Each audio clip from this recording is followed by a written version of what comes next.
Hello, সবাই কেমন আছো? আমি আবার ফিরে এলাম আমাদের সিঙ্গাপুরের আরেকটা ভিডিও নিয়ে। এটা সিঙ্গাপুরের ওপরে লাস্ট ভিডিও।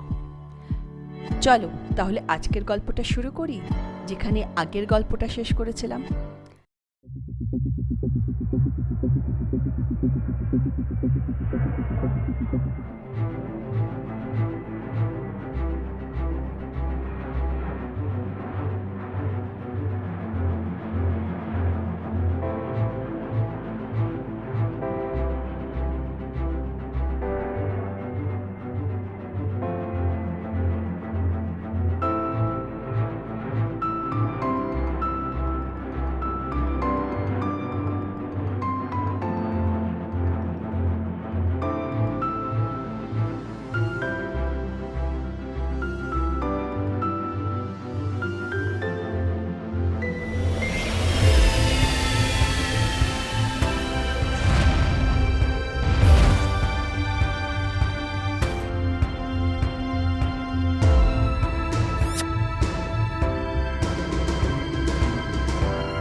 ইউনিভার্সাল স্টুডিও ওখান থেকে বাইরে এসে মেয়ে চলে গেল হ্যারি পটার এরিয়াতে, আর আমরা ততক্ষণে চারপাশটা আরেকটু ঘুরে দেখলাম। তারপর ইউনিভার্সাল স্টুডিও থেকে উইংস অফ টাইম শো এরিয়ায় যাওয়ার জন্য বিচ স্টেশনে নেমে অল্প হেঁটে যাওয়া দূরত্বে অবস্থিত উইংস অফ টাইম শো ভেন্যুটা। আজকে প্রথমেই আপনাদের সিলোসা বিচের wings of time fireworks Symphony show এর কিছু ঝলক দেখাবো। দ্য উইংস অফ টাইম হলো 20 মিনিটের একটি ওয়ার্ল্ড ক্লাস মাল্টিমিডিয়া শো, যেখানে অত্যাধুনিক 3Dর ব্যবহার, লেজার ভিজুয়াল এফেক্ট, শ্বাসরুদ্ধকর ফায়ারওয়ার্কস, ডান্সিং জলের ফোয়ারা এবং একটি এক্সাইটিং সাউন্ডট্র্যাক ব্যবহার করে একটা গল্প বলা হয়। আলো, জল, আগুন এবং শব্দের এই অবিস্মরণীয় শোটি প্রতি রাতে উপভোগ করা যায় শুধুমাত্র সেন্টোসা আইল্যান্ডেই। প্রতিদিন সন্ধে 7:40 বা রাত 8:40 শুরু হয় এই শোটি। তবে এই শোটা শুরু হওয়ার 30 মিনিট আগে পৌঁছলে ভালো, চারপাশে পরিবেশের সৌন্দর্যটাও তো উপভোগ করার মতো। খোলা সমুদ্রের সুন্দর পটভূমিতে নির্মিত এই অ্যাওয়ার্ড উইনিং অনুষ্ঠানটি হৃদয়কে ছুঁয়ে যায়। অবশ্যই দেখার মতো show and worth the price.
সিঙ্গাপুরে সুপার ট্রি গ্রোভ এলাকার কাছে অবস্থিত প্রধান ক্যাকটাস গার্ডেন হল গার্ডেন্স বাই দ্য বের মধ্যে অবস্থিত সান প্যাভিলিয়ন। এটি একটি আউটডোর থিমড গার্ডেন, যেখানে বিশ্বজুড়ে মরুভূমিতে পাওয়া গাছের সংগ্রহ দেখা যায়। বাগানের দৃশ্যগুলো যেন মনোমুগ্ধকর। নেক্সট আমরা গেলাম পদ্মপুকুরে। হ্যাঁ, ঠিকই শুনেছেন, মানে লোটাস পন্ড। খুঁজে পাওয়া যায় এত সহজ নয়, তবে ভালো করে খুঁজলেই এই মনোরম জায়গাটি আপনার নজরে পড়বে। এটি ফটোশ্যুট বা রিলের জন্য একটি লুকোনো লোভনীয় স্থান। এখানে ফটোর ব্যাকগ্রাউন্ড খুব সুন্দর আসে। এরপর আমরা হেলিক্স ব্রিজের মধ্যে দিয়ে সবচেয়ে বিখ্যাত স্থান মার্লিয়ান পার্ক দেখতে গেলাম।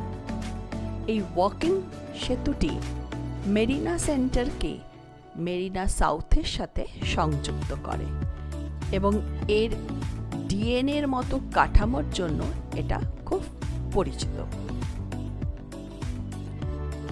মেরিনা বের ফেসিং এই প্রমোনাডে সিঙ্গাপুরের 28 ফুট উঁচু মার্লিয়ান মূর্তি রয়েছে।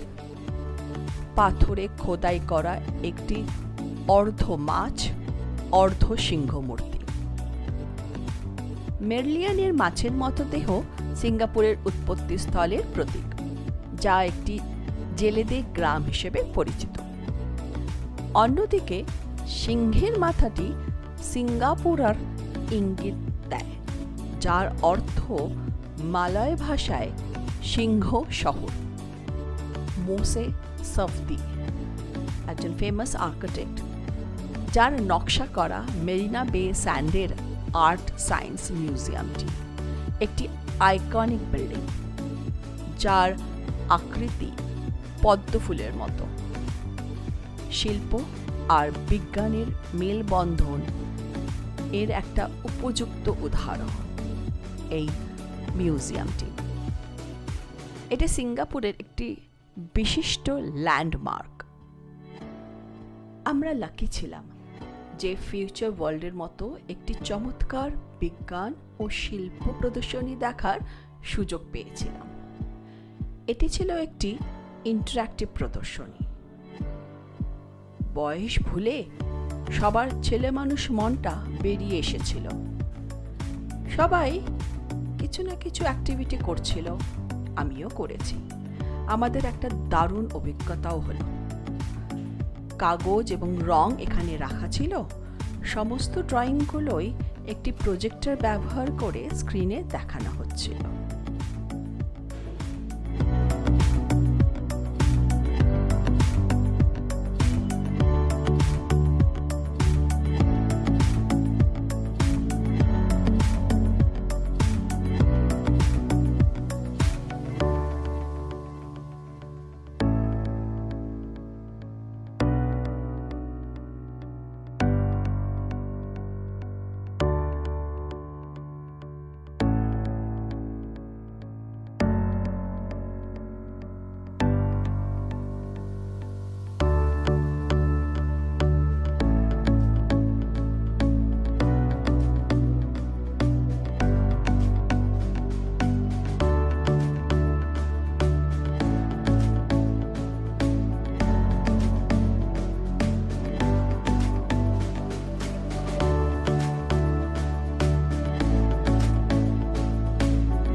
আমাদের লাস্ট স্পটটি ছিল জুয়েল ওয়াটারফল, তবে এটার কথা আমরা পরের ভিডিওতে বলবো, কারণ আজকে তাহলে ভিডিওটা অনেক লম্বা হয়ে যাবে। আর তার সাথে আমাদের নেক্সট ডেস্টিনেশন অস্ট্রেলিয়া সিরিজটাও শুরু করব। পরবর্তী ভিডিওতে আমি আরেকটি আকর্ষণীয় গল্প শুরু করব। ভালো লাগলে ভিডিওটা লাইক অ্যান্ড কমেন্টস করো। তো আজকে এখানেই শেষ করছি। Tata, bye bye.